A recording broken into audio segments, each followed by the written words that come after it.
Photo की बात कर रहे हैं, लेकिन वो कह रहे हैं बीजेपी ने अभी तक अपना कोई मैनिफेस्टो जारी नहीं किया।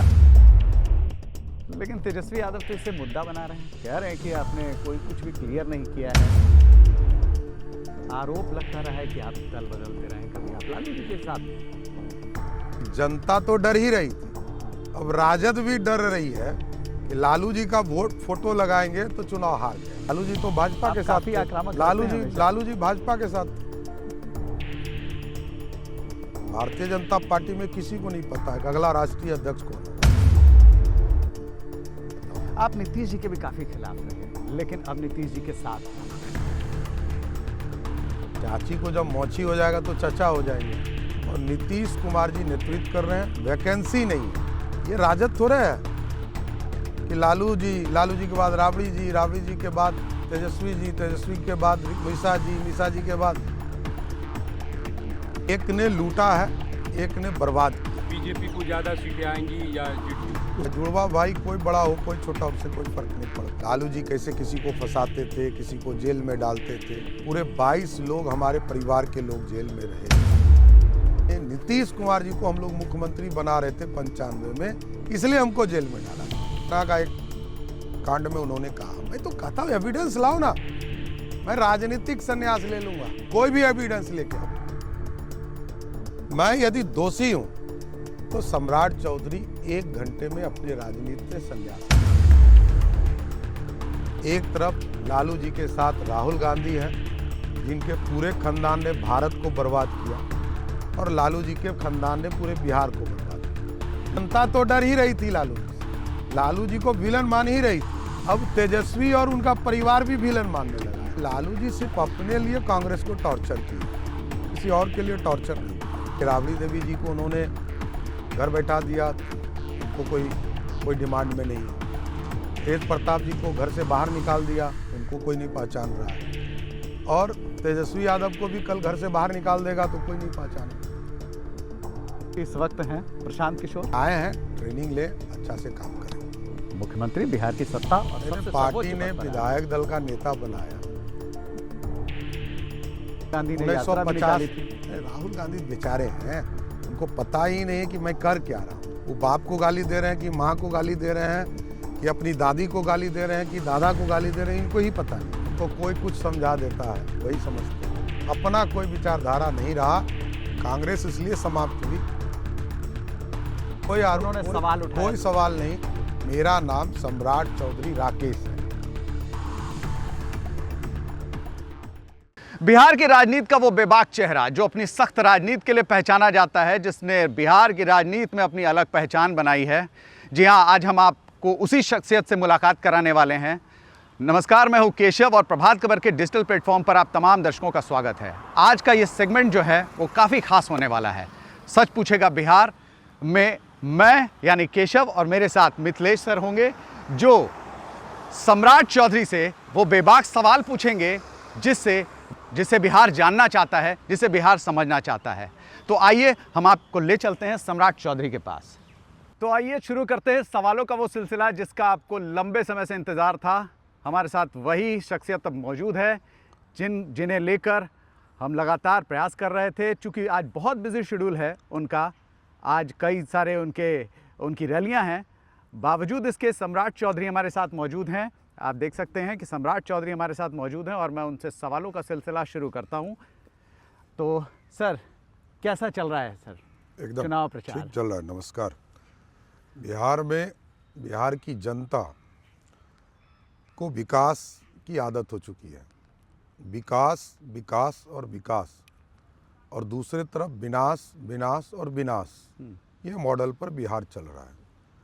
और आप देखिए, विकास ऐसा हुआ कि लालू प्रसाद जी की पार्टी 30 साल से राष्ट्रीय अध्यक्ष है, उस पार्टी के लोगों को हिम्मत भी नहीं है कि जनता तो डर ही रही थी, अब राजद भी डर रही है कि लालू जी का वोट फोटो लगाएंगे तो चुनाव हार जाएंगे। ये है विकास, ये है नीतीश कुमार जी और मोदी जी का विकास मॉडल। आप फोटो की बात कर रहे हैं, लेकिन वो कह रहे हैं बीजेपी ने अभी तक अपना कोई मैनिफेस्टो जारी नहीं किया। होगा, एकदम होगा।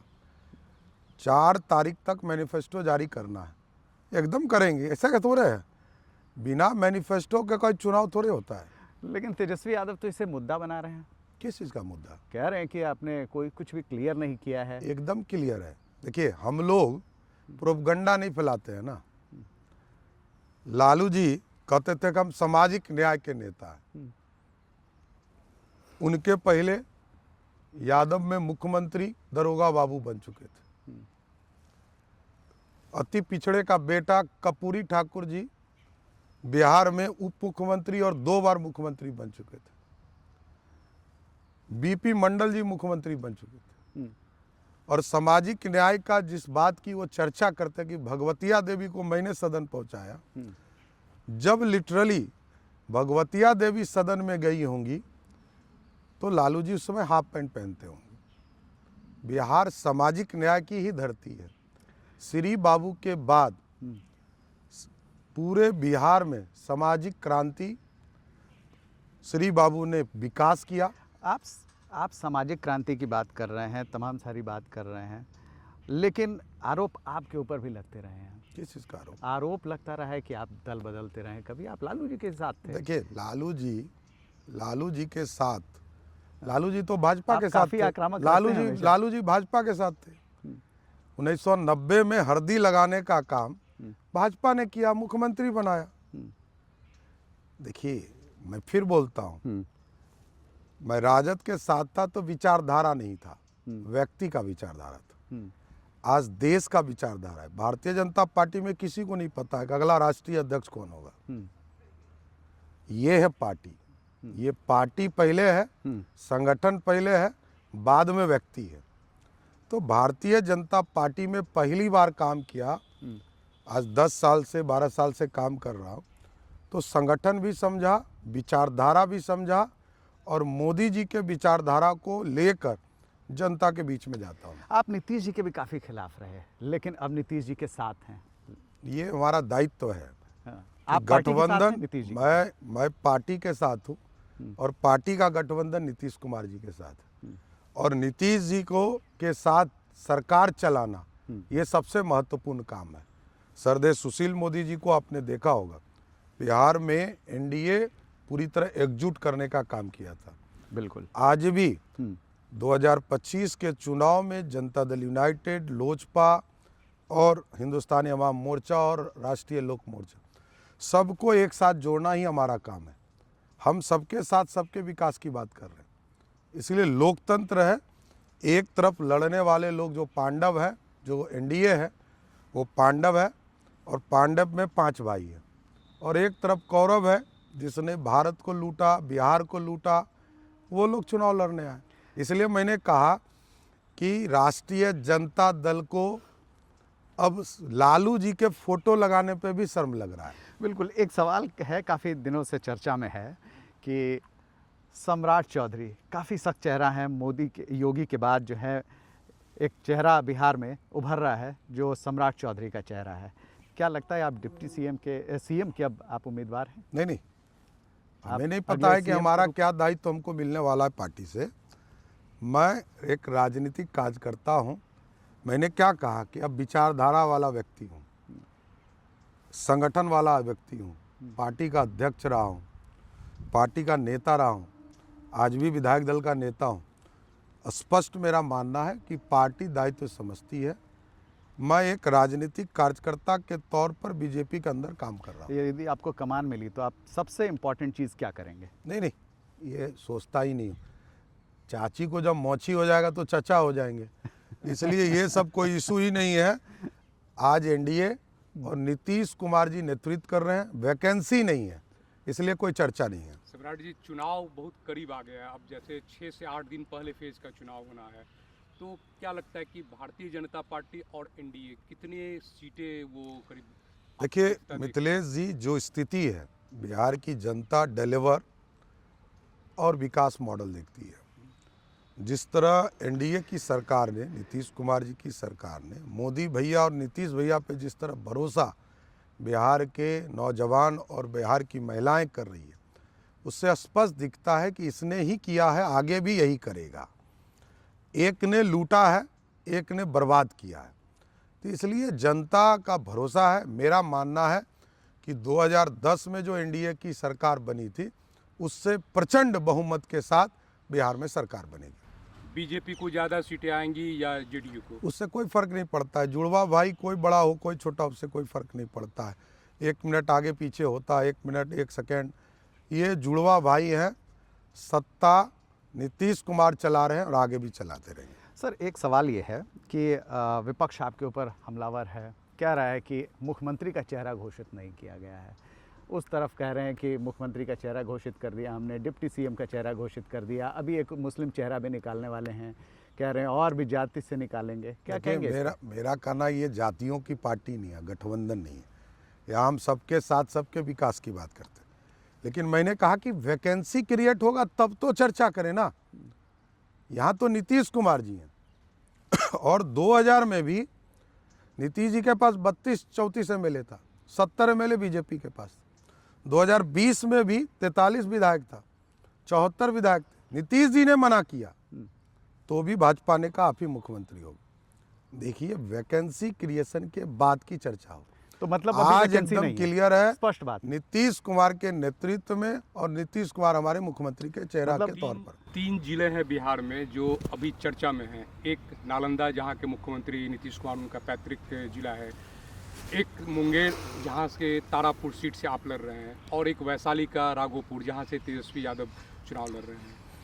तो तीनों में नंबर 1 जनता की उम्मीदें हैं कि हमारा जिला मुख्यमंत्री का जिला हो। नहीं, मैं तो पहले ही कह चुका हूं कि इस रेस में मैं नहीं हूं। जनता, गठबंधन, वैकेंसी नहीं है, नीतीश कुमार है। नीतीश कुमार ही 2025 में जो चुनाव का एकदम परिणाम वैकेंसी, आएगा वो मैंने कहा मिथिलेश जी, वैकेंसी ही हम लोगों ने क्रिएट ही नहीं किया है। तो वैकेंसी रहेगा तब तो फॉर्म भराएगा ना।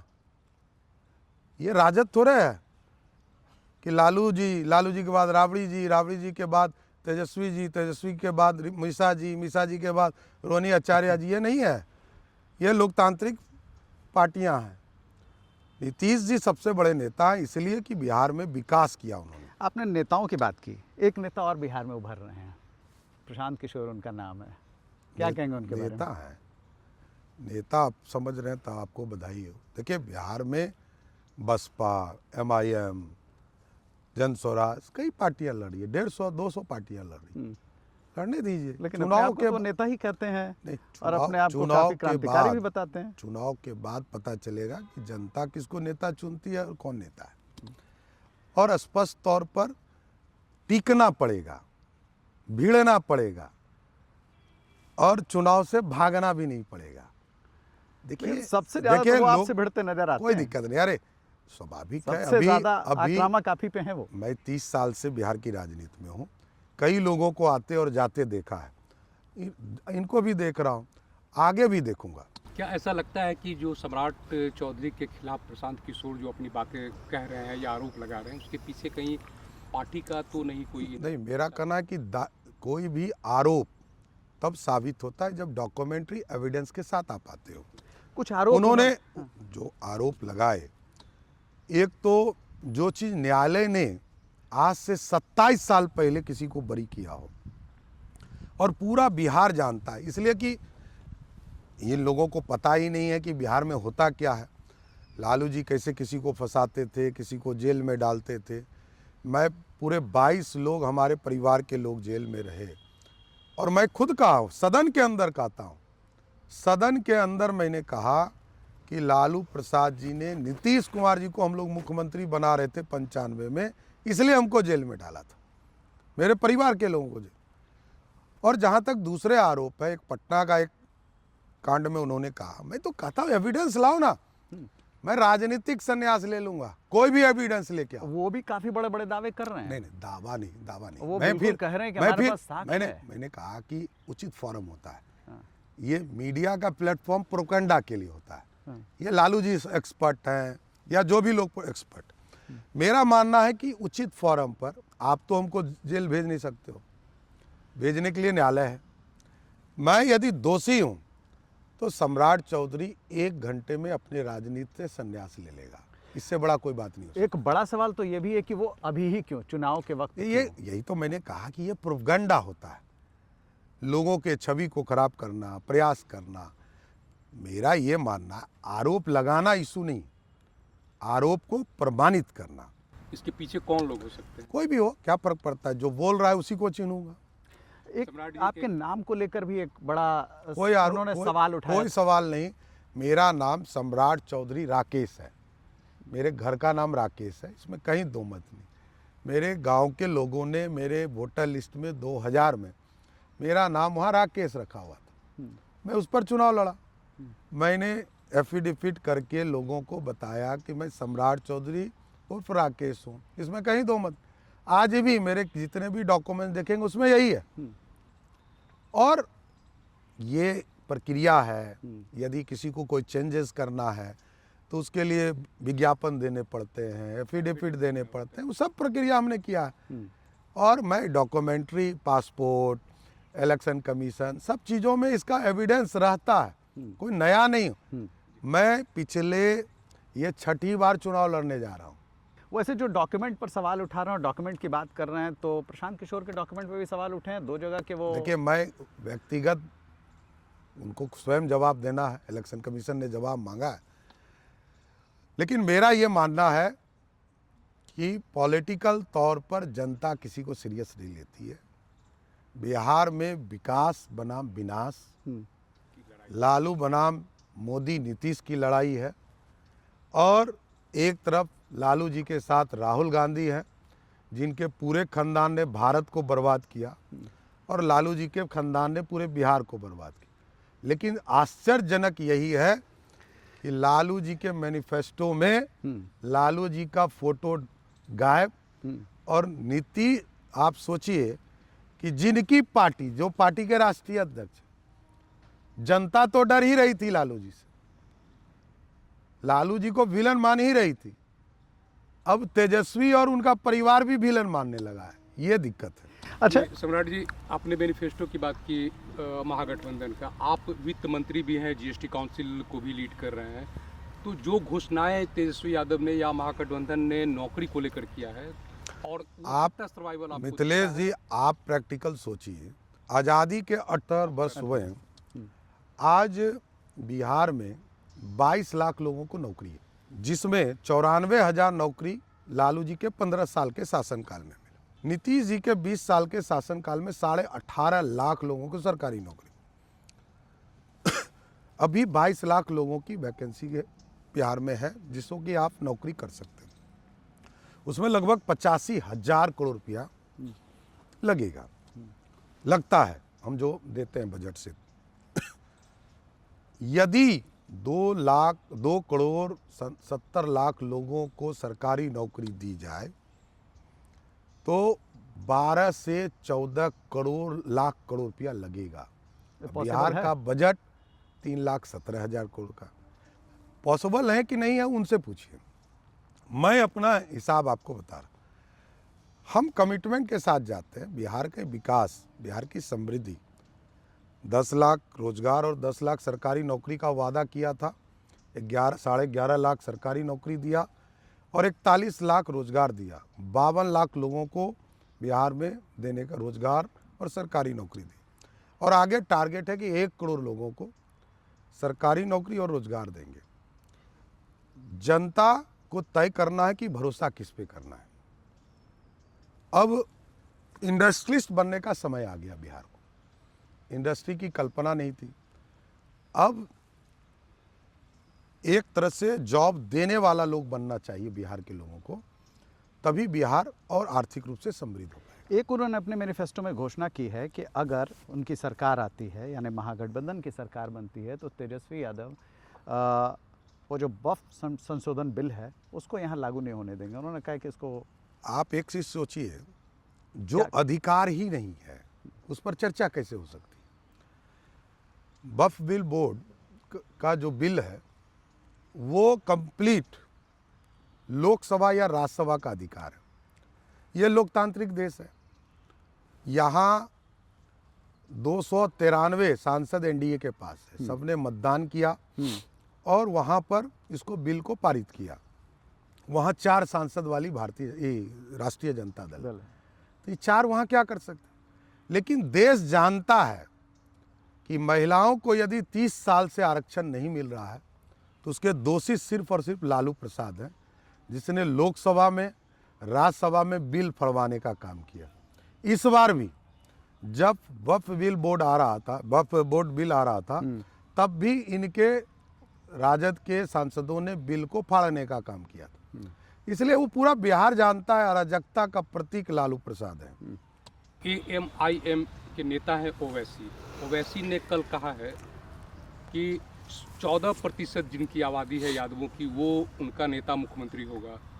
2 से 3% आबादी सहनी जाति का या उनके समकक्ष बिरादरी का है, वो डिप्टी सीएम होंगे। लेकिन जो 18 से 19% मुस्लिम है, वो क्या दरी बिछाएंगे? ये उनका महागठबंधन नहीं मिथिलेश जी, जहाँ तक मेरी सूचना है, आप प्रेस कॉन्फ्रेंस में रहे होंगे, मेरे को नहीं पता है, लेकिन हमको ये पता है कि अशोक गहलोत जी ने सिर्फ ये घोषणा किया है कि तेजस्वी यादव बिहार के मुख्यमंत्री के उम्मीदवार होंगे।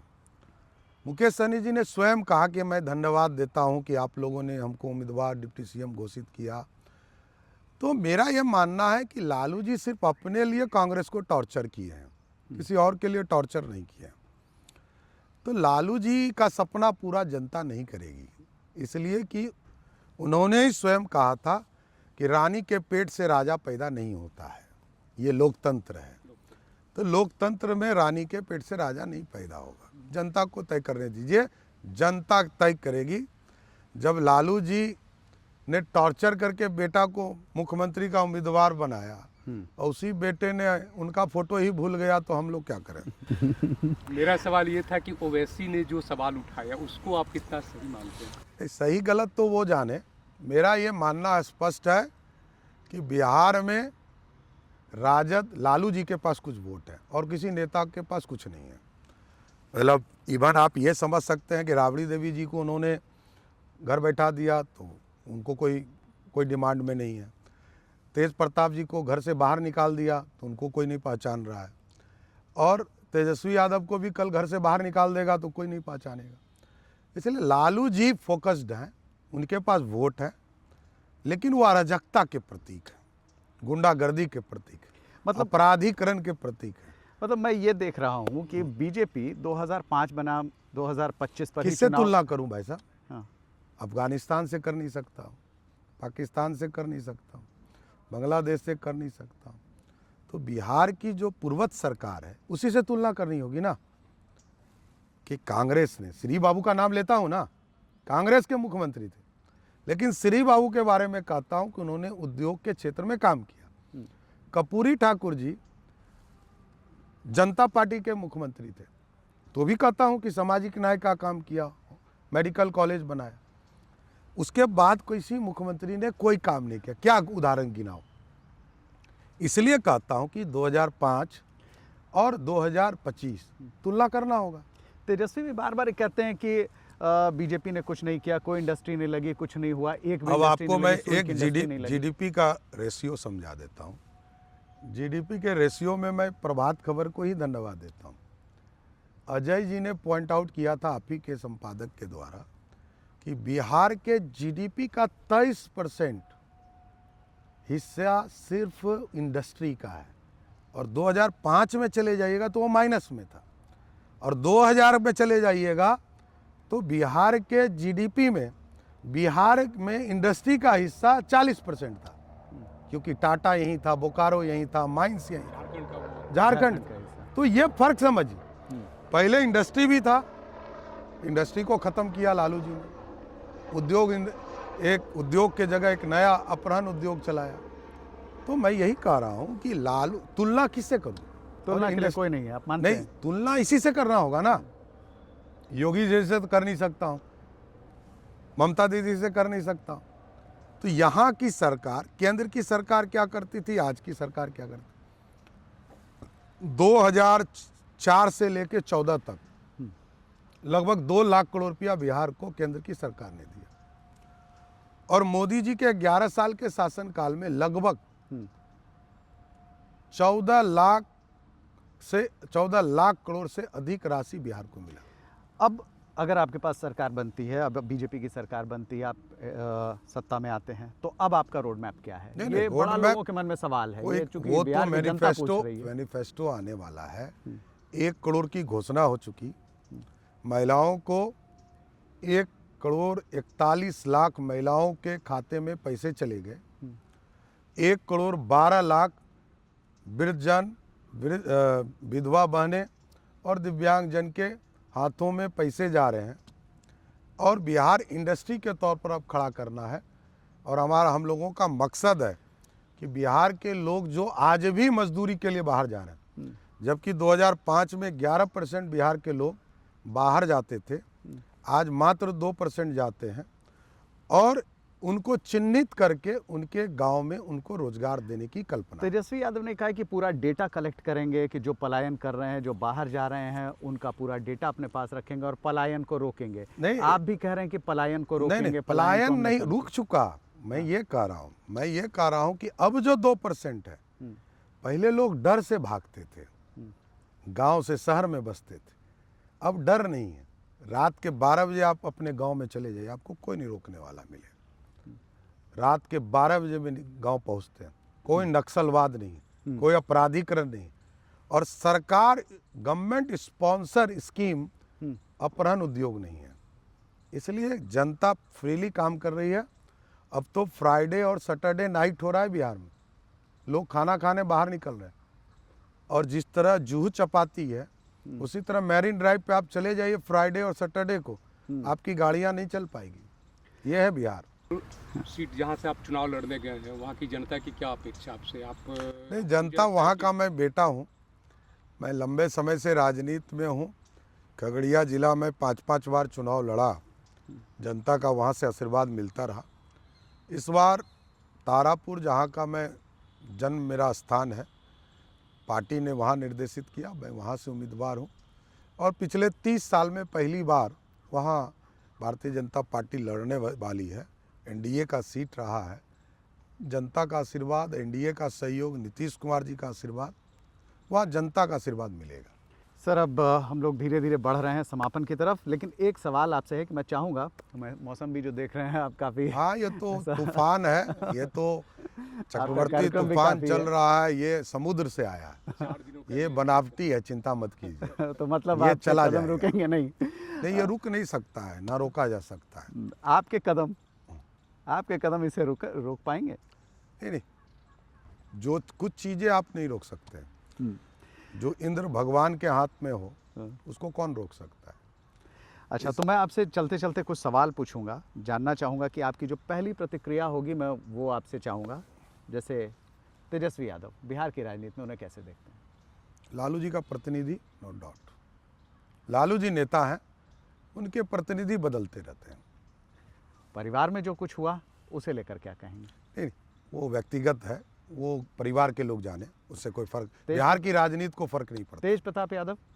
नहीं, कहा व्यक्तिगत इन लोगों का परिवार का इशू है, इसमें मेरा रोल नहीं है। क्या वो जिनका बिहार की रोल है राजनीति वो जाने। क्या वो बिहार की राजनीति को प्रभावित कर पाएंगे कुछ? मैंने कहा लालू जी नेता है, हाँ। ये सब प्रतिनिधि हैं, इससे कोई बिहार की राजनीति को फर्क नहीं पड़ता है। तेज प्रताप जीत के आएंगे? मैंने कहा लालू जी नेता हैं, जनता का वोट भी उनके पास है, जनता डरती भी उनसे।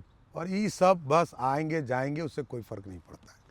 अच्छा, जो आपके धुर विरोधी इस वक्त हैं प्रशांत किशोर? नहीं, कोई इशू ही नहीं है, बेचारे दूर विरोधी कायल होंगे, ठीक है। नहीं, उनके बारे में कुछ कहना चाहेंगे? कुछ नहीं, अभी आए हैं, ट्रेनिंग ले, अच्छा से काम करें। चिराग पासवान?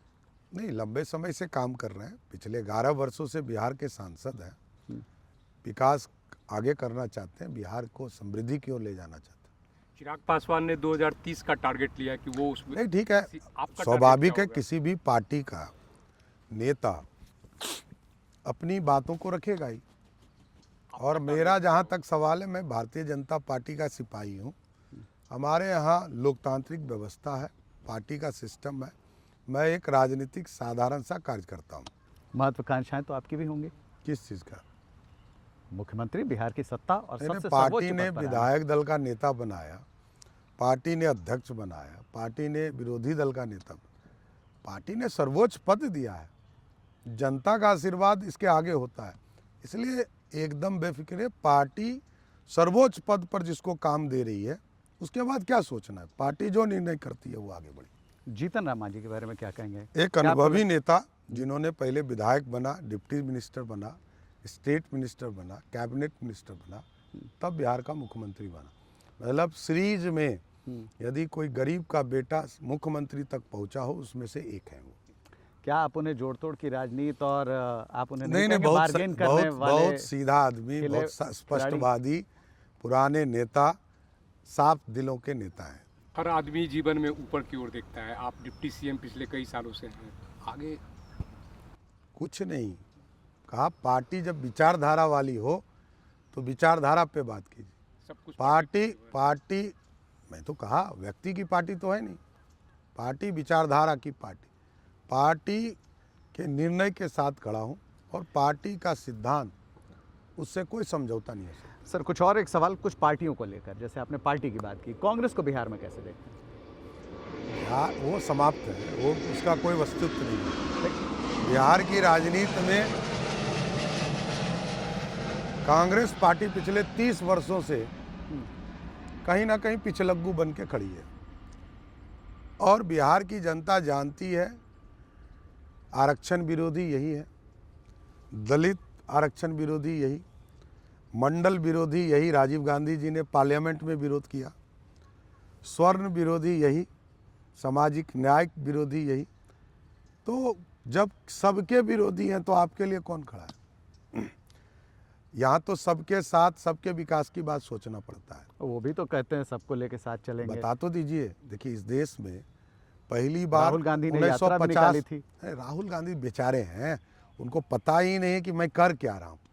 वो बाप को गाली दे रहे हैं कि माँ को गाली दे रहे हैं कि अपनी दादी को गाली दे रहे हैं कि दादा को गाली दे रहे हैं, इनको ही पता नहीं है बेचारे को। अब वो कहते हैं कि देश में यदि सेक्रेटरी नहीं है तो उसके लिए मोदी जी दोषी हैं। कोई भी ऑफिसर 30 साल राजनीति काम करता है तब जाकर वो सेक्रेटरी बनता है। तो मंडल कमीशन काका कालकर का जो रिपोर्ट आया था वो 57 में आया था, तो पंडित नेहरू ने ओबीसी के आरक्षण को समाप्त नहीं आने दिया। मंडल कमीशन का रिपोर्ट 1979 में आया, इंदिरा गांधी ने और उनके पिताजी ने दबा के रखा। जब मंडल कमीशन लागू हो रहा था तो भाजपा समर्थन कर रही थी और भाजपा के ही समर्थन से सरकार थी बीपी सिंह की, उसका समर्थन करके बिल पारित करा रही थी और 200 सांसद वाले कांग्रेस पार्टी के नेता राजीव गांधी विरोध कर रहे थे पानी पी का। तो राहुल गांधी जी को पहले अपने पिताजी के लिए माफ़ी मांगना चाहिए, दादी के लिए माफ़ी मांगना चाहिए, वो परदादा के लिए माफ़ी मांगना चाहिए। तो भाई लोकतंत्र है, जनता तो वही याद करती है ना कि लालू जी ने पाप किया तो आज तेजस्वी को भोगना पड़ रहा है। और क्योंकि आज भी तेजस्वी यादव है, ये लालू जी हैं, तो लालू जी के जो पाप किए हैं उसके लिए तो गंगा जी में घुसकर सबको माफ़ी मांगना होगा ना। तो राहुल गांधी के अपने पूर्वजों के पाप की वजह से क्या स्वाभाविक तौर पे आप क्या कहेंगे? अच्छा, विचारधारा तो वही चलता है ना। डॉक्टर श्यामा प्रसाद मुखर्जी ने 1950 में सपना देखा था अखंड भारत का, उसके पहले पंडित चाणक्य ने देखा था, और कश्मीर से कन्याकुमारी एक होगा। मोदी जी ने 70 साल के बाद पूरा किया। यही है कमिटमेंट, यही है विचारधारा। हम बदलते नहीं हैं, गठबंधन करते हैं लेकिन अपने विचारधारा को नहीं बदलते। ये एसआईआर भी उसी विचारधारा का है क्या? नहीं, विचारधारा देखिए, आज आप घूम रहे एसआईआर को लेकर काफी विरोध करते नजर आए। मैं वही तो कह रहा हूँ कि पूरे बिहार में एक व्यक्ति का नाम बताइए जो ये कहता हो कि मेरा वोटर लिस्ट से नाम कट गया हो। एक व्यक्ति का खोज नहीं पाया। 3 महीने चला बिहार में एसआईआर। देश का विरोधी दल का नेता, बिहार का विरोधी दल का नेता, तमाम विरोधी दल की पार्टियां, एक व्यक्ति नहीं खोज पाया। मरे हुए वोटर का नाम कटना चाहिए कि नहीं? 2 जगह जिसका वोटर लिस्ट में नाम हो उसका कटना चाहिए कि नहीं? ये तो करना ही पड़ेगा। और मैं चुनाव आयोग को बधाई देता हूँ, पूरे देश में कराइए। एकदम उचित वोटर ही लोकतंत्र स्थापित करें। राहुल गांधी और कांग्रेस कह रही है कि आप मुस्लिम वोटर्स को जो सीमांचल में बसे हुए हैं उनको छांटने की ये कोशिश है। नहीं, बड़ा मुस्लिम आरोप है वोटर नहीं, घुसपैठी शब्द को ठीक कर लिया। नहीं, उन्होंने भी नहीं, मैंने कहा मुस्लिम जो भारतीय है उसको कोई मायका लाल उसका वोटर लिस्ट से नाम नहीं काट सकता। बीजेपी और की जो 101 लेकिन एक एकदम स्पष्ट है, एक भी मुस्लिम उम्मीदवार नहीं दिखता। नहीं वो ऐसा कोई पैनल में नाम नहीं आया इसलिए विचार नहीं हुआ। लेकिन ये मेरा स्पष्ट मानना है कि जो घुसपैठी है, जो भारत का नागरिक नहीं बन सकते, उसको किसी भी कीमत पर भारत का वोटर नहीं होना चाहिए। राहुल गांधी की राजनीति को क्या कहेंगे पूरी नहीं, तरीके से बेचारे अगर हैं, ओवरऑल देखा जाए? उनको कोई कुछ समझा देता है वही समझते हैं, अपना कोई विचारधारा नहीं रहा। कांग्रेस इसलिए समाप्त हुई कि उनका राष्ट्रीय स्तर पर जो छवि था वो समाप्त हो गया। अब वो लोकल पार्टियों के पीछे के झुंझुना बजा रहे हैं।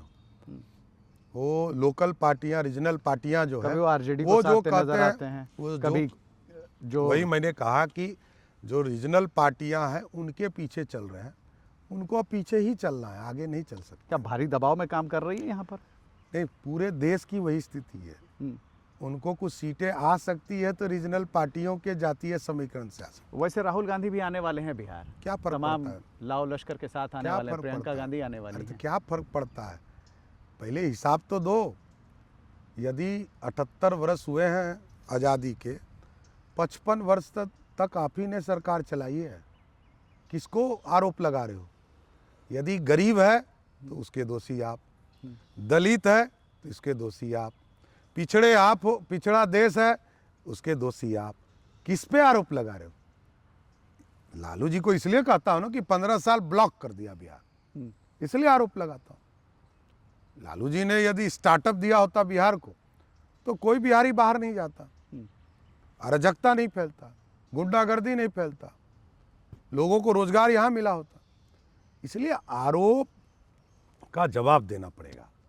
बिल्कुल। तो चलते चलते एक सवाल आखिरी आपसे ले लें कि अगर अब सत्ता आपके पास आती है तो आपके मैनिफेस्टो में क्या कुछ हो सकता है? हालांकि थोड़े दिन में आप मैनिफेस्टो जारी करने वाले हैं। पार्टी के बड़े नेता इस मैनिफेस्टो को जारी करेंगे, एकदम बिहार की समृद्धि के लिए, बिहार का आर्थिक विकास और बिहार की समृद्धि, शिक्षा का केंद्र, शिक्षा से जुड़े हुए चीज़ें, नौजवानों को रोजगार, सब बिहार कैसे आगे बढ़े इसकी चिंता करें। यानी पलायन खत्म हो जाएगा?